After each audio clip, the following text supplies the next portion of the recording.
Happy holidays, everyone. Hope you're having a jingle, jangle, and rollicking good time this December Eve. Oh, please, Chip, keep it down. I'm on the floor. This is my house now, and I want it all quiet like. You've got to get up eventually. You've got a review to do. Always with the nagging and the whatnot. All right, fine. Let me get up. Let me get up.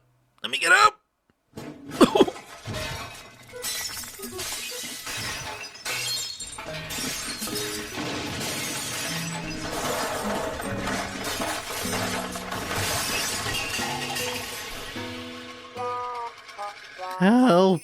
I've fallen, and I can't get up. And I think I squished one of the gifts that was under the tree. Oh boy, let me assess the damage. In the meantime, roll that beautiful bean footage.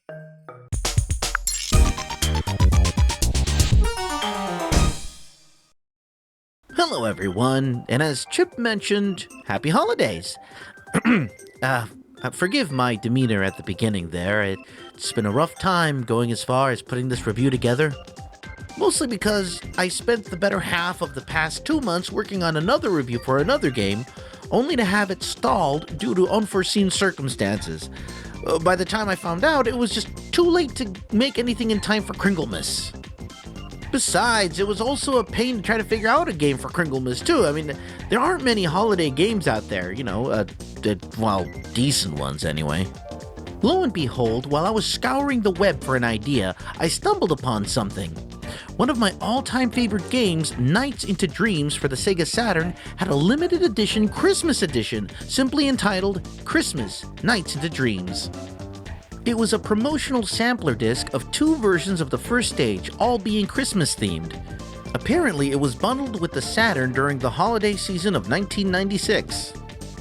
However, before we tackle this delightfully holiday-themed present, I want to tackle Nights as a whole.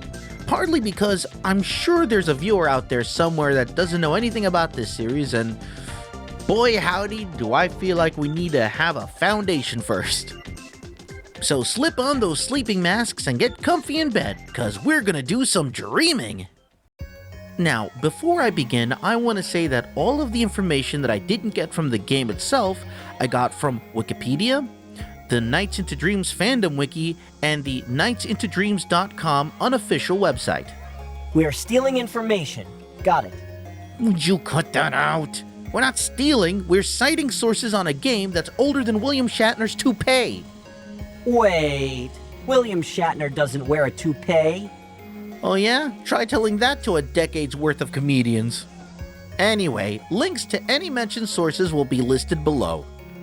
So the game was released all the way back in 1996 by Sonic Team. They're of course the team behind the original Sonic the Hedgehog game, but also made other games like Space Channel 5, Samba de Amigo, and Phantasy Star Online.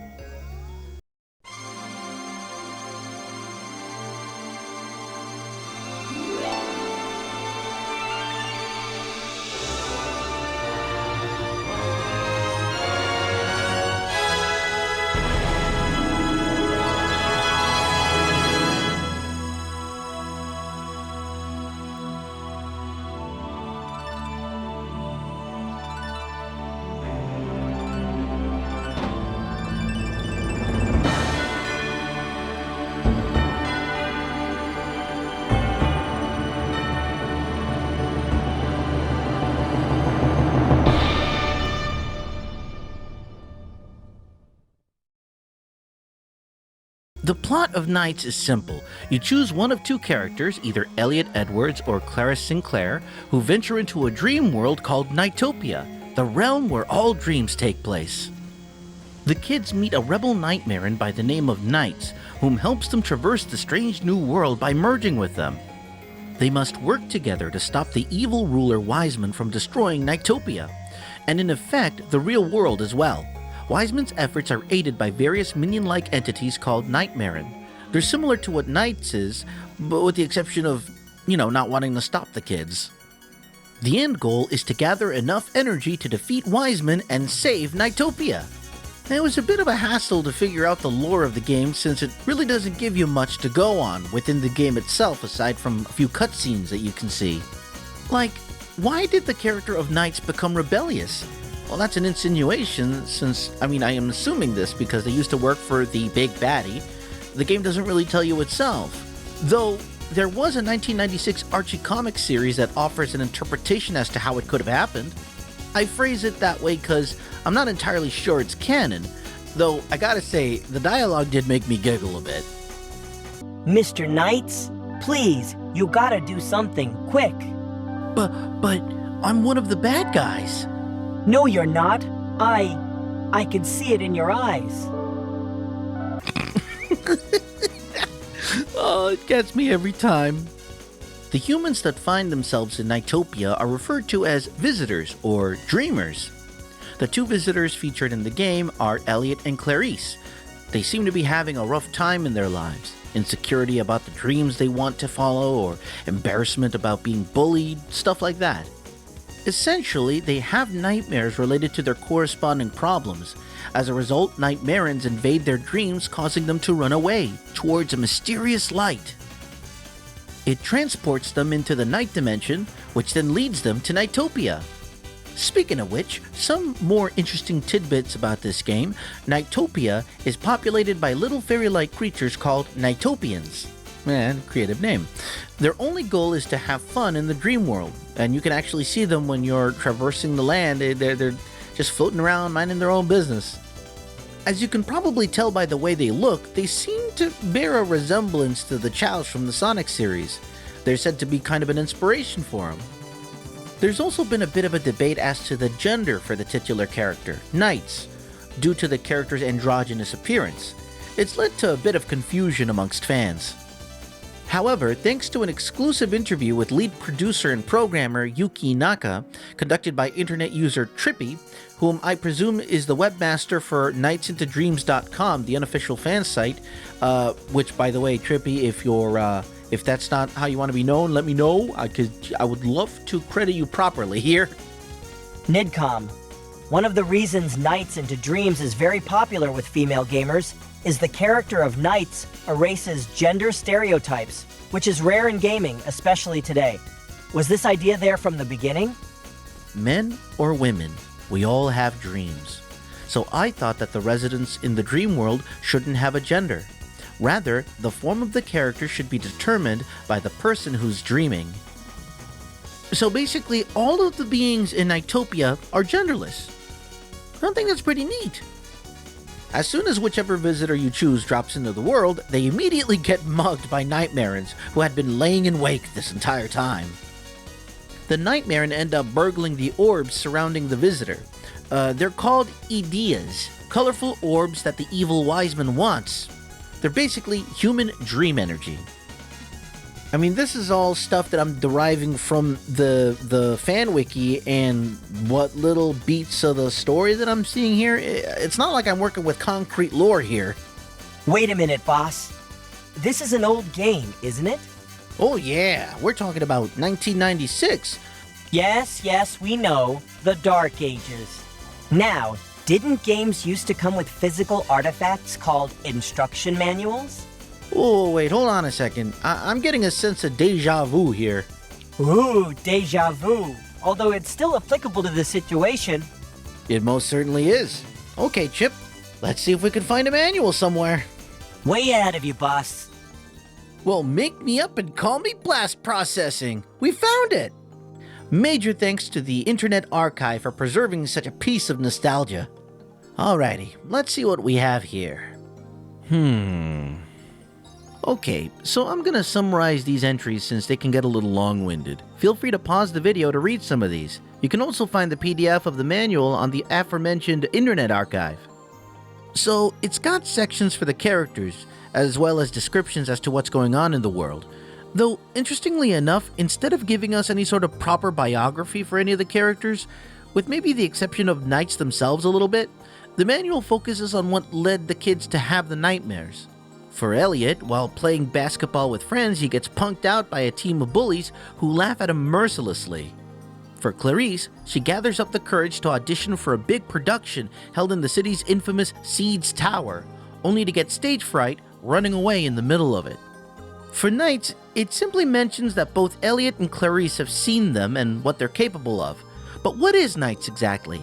Well, this entry ain't gonna tell you. The only thing for sure is that they're gonna play a big part in the upcoming battle with the evil Wiseman. I feel like it gave me even less information there than the other two characters. You know, I've never felt cheated from reading an instruction manual before, but here I am. I mean, it's not the end of the world or anything, but I guess I was just hoping for some more lore in the manual, some meat and taters. The section titled NiGHTopia in Peril at least covers what we mentioned earlier in the video, thanks to the fan wiki, describing Wiseman the Wicked, the need for the human dream energy, and the NiGHTopian pleading with the kids after they find themselves in NiGHTopia, about working with knights to recover all of those Edias. Okay, you know what? I'll take it. Not a lot about the characters themselves, but this at least gives us a general understanding of the world and what's at stake. Back in the day, there wasn't internet like there is now, so you couldn't just look this stuff up. So at least having this info in the manual helps the player know more about the world that they're jumping into, and in my opinion, helps with the immersion. From what I recall in my databanks, it was akin to reading the back of a cereal box. So I guess it's not that far-fetched to expect people to read up on it.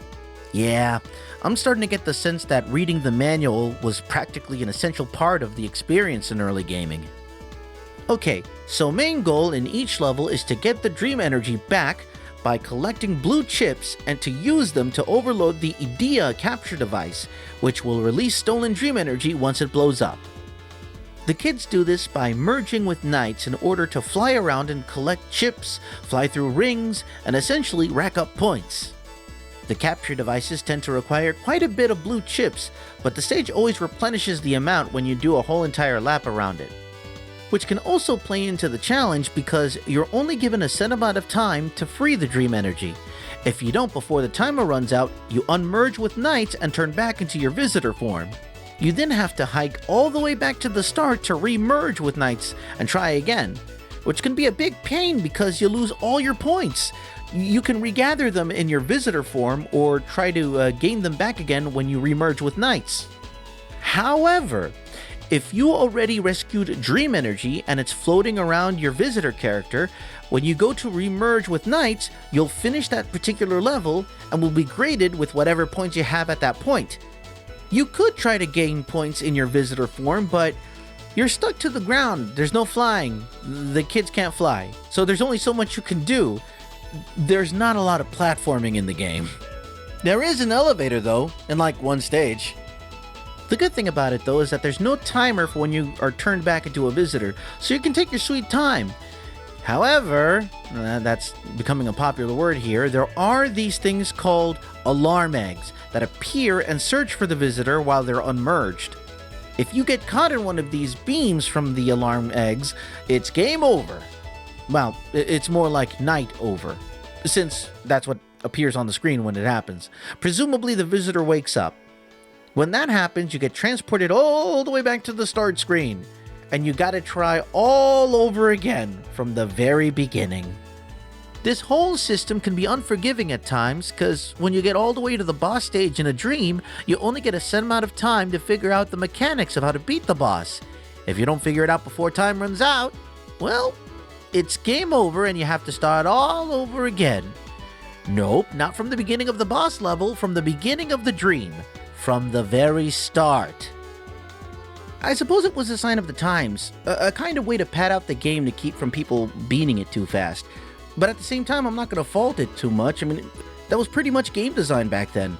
Not too many games were as long as Grand Theft Auto 4 or Red Dead Redemption. Yes, Kiwi, I'm going to do it eventually! Yeah, anyways, you go through a total of 3 dreams for each character. Wait, hold on.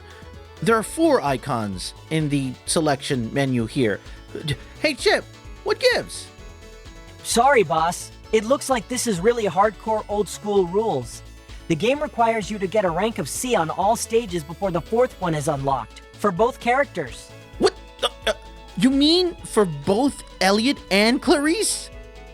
Oh, no. Okay. Alright, so you know that weird D20 looking thing that's in the middle of the screen when you're choosing a stage or after you beat a stage? Yeah, that's your overall score. The amount of points you have determines what kind of grade you have. What's in the little dice there. The higher the score, the higher the grade. This also counts boss battles, whereas you gotta beat the boss as fast as you can to get the best possible grade. Ooh, the lolly. And you have to get at least a minimum rank of C in all of the stages in order to unlock that fourth one. That means getting a rank of C on 6 stages in total. Also, bear in mind that when you're out there, you need to be mindful of getting hurt. Now, there's no health bar. Instead, there's a penalty to your timer. So the more you get hit, the less time you have. I think it's like 5 seconds every time you get hit. It's a punishment for not being as graceful as a swan out there. Now, before you can take on Wiseman, there's of course a single dream course you have to complete first. What are you, nuts? The game isn't just gonna drop you down on the final boss, you gotta work for it. And of course, it's not gonna be made easy. Wiseman literally boots you off of the platform before you're able to reach Knights, kinda similar to like when you get mugged before every beginning of the stage. It lands your character on a singular floating island, but there's nothing you can do here. Nowhere to go, no points to get, and I personally tried everything. Well, almost everything. Well, you see, Elliot or Clarice will peek over the edge if you walk over to it while holding the directional button. Kinda like they're looking down like, wow, it's a long way down, isn't it? Perhaps it's an indication as to what to do next? I mean, well, I tried everything else. There's nothing else I could do, so, well, only one way to find out. Geronimo!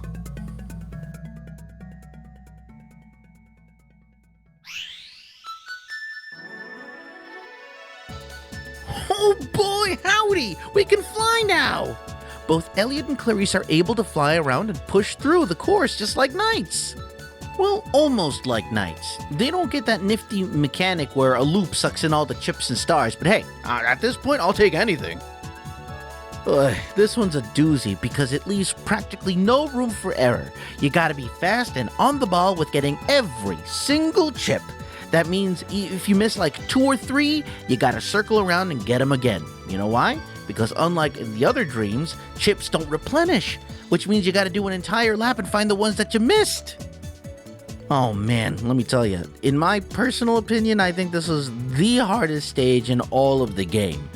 Which makes sense because you're about to fight the final boss. But it was just kind of really hard for me because I'm not a very precise kind of guy. So, you know, I had to try it over and over again, kind of push until at last I reached Knights. Your character tries and tries to free Knights to no avail. That is, until the other character comes by to pick up the slack and help out. You know, the other character that you didn't choose. It's either going to be Elliot or Clarice, but either way, both of them are going to work together to get Knights out of there. Well, you know what that means. It's finally time to face the last boss.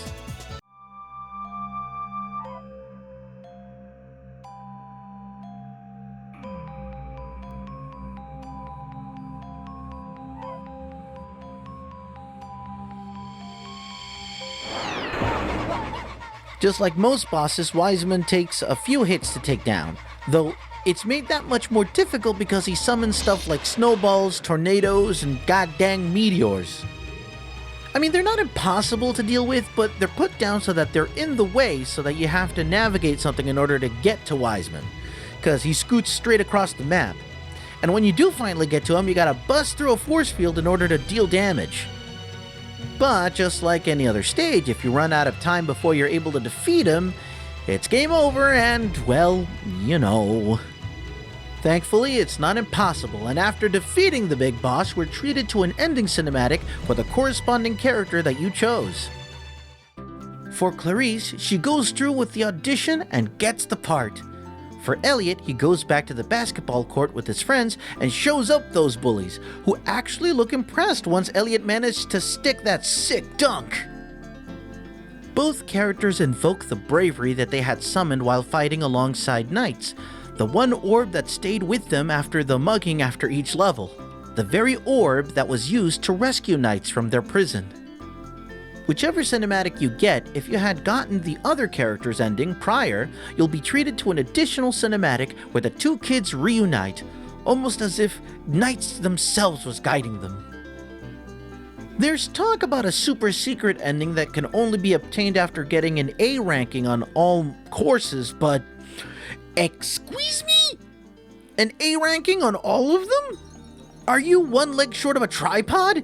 It's taken me two straight days of playing this game just to be able to get a rank of C on every stage. And believe me, I've tried to get higher. Believe me.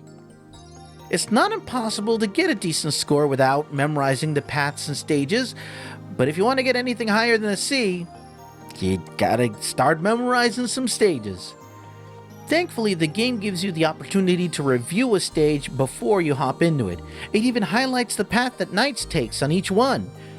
Now then, since we covered the main game, I think it's finally time to cover the Christmas Sampler.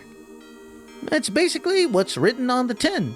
A demo for the main game featuring the first stage for both Clarice and Elliot. However, everything, and I mean everything, is Christmas-fied.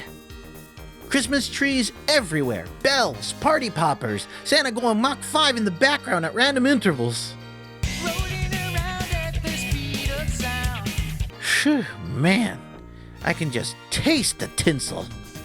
Beyond that, it does consist of a couple of extras that you have to unlock, of course. This can be done by playing a match game that you get after beating a full stage, including the boss level. It also has a little story where Elliot and Clarice find out that the big tree in their city has lost its star, and by playing the demo stage for both characters will give you an ending where they team up with NiGHTS to get it back and save Christmas. That's corny as hell, but I love it. The unlocks are anything from a karaoke function that lets you sing the holiday cover of the game's theme. You can even adjust the pitches in real time too. Some pictures that contain additional art as well as promo art, as well as Sonic's technically first 3D appearance. Yep, it looks like Sonic's first 3D appearance wasn't in fact on Sonic Adventure. It was here in this game, being on foot, very similar to Elliot and Clarice when they're not merged with NiGHTS, and just playing through a whole stage like that. They even included Dr. Robotnik up in here, so round, bouncing around like one of the bosses. I thought his name was Dr. Eggman. Oh, well, Chip, it's a long story. It's a whole Princess Toadstool versus Princess Peach fiasco, and I ain't touching that with a 9-foot pole, not during a NiGHTS review. We could do that some other time. So there, in its entirety, is NiGHTS Into Dreams and Christmas NiGHTS Into Dreams. All in all, it's a pretty amazing experience. While we enjoy the occasional game that focuses more on its art and the overall experience, that wasn't the norm back then in the ye old 90s. At least not as common as it is now. I remember when I was but a tyke and this came out, the game. I didn't know what to make of it. I was more confused than anything. But what initially attracted me to the game? It looked different. There was a lot of games in the Saturn's library, all vying for attention, and yet here comes this game with soothing music, a very different looking main character, and a very different looking environment and playstyle, and I just had to try. I had to experience it. I wanted it in my life. The gameplay was, and is, ever so liberating. There's a level of freedom that can be felt when you're controlling NiGHTS as they're flying through the air, swimming through the ocean, and even hurtling themselves into danger. Then the stakes aren't that high. Well, maybe with the exception of the world possibly ending because of the big bad. But what I mean is, when it gets to the kids, it doesn't really seem like very high stakes. The kids have very relatable problems. Anxiety about dealing with huge obstacles that are in the way of your dreams. Doing something that you love only to be cruelly torn down by those who just couldn't give a care. These things have always resonated with me.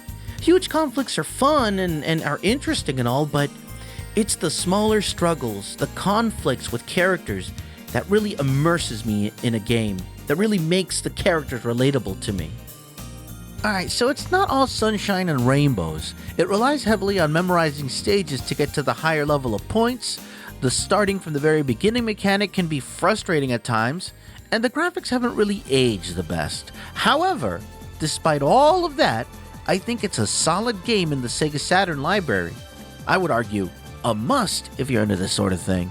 Now, if this has piqued your interest and you were, curious about experiencing this game at all, might I recommend the remaster that was released in 2012 that you can even get on Steam right now?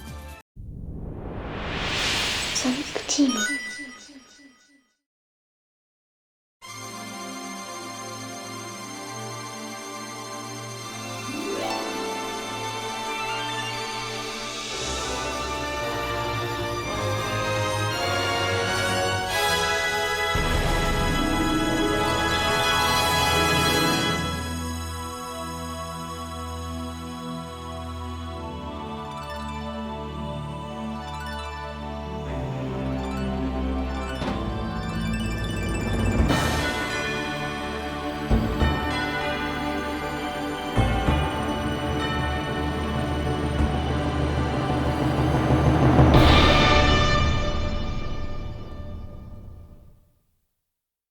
It offers a visually revamped game along with a lot of bonuses that you saw in the Christmas game. Gallery where you can watch the cinematics, polished up cutscenes, and you can even play the original Sega Saturn version with slightly up-res graphics. Just enough to be able to actually read and see what's going on. I don't know if I'm just being a sap, but it feels like a lot of thought and care went into this remaster.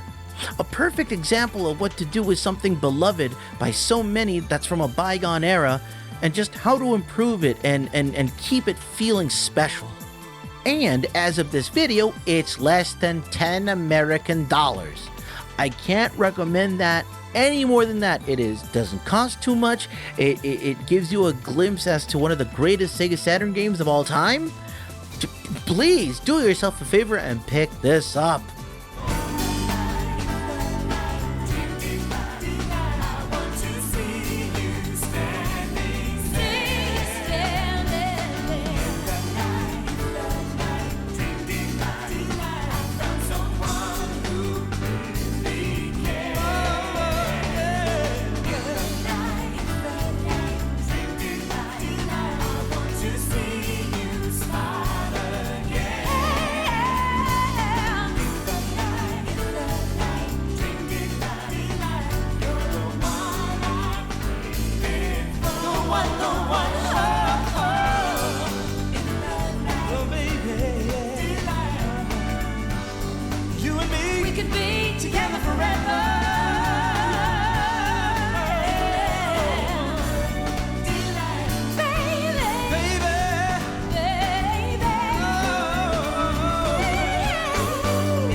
Oh, and incidentally, if you like the music in the game, the whole soundtrack is on Spotify.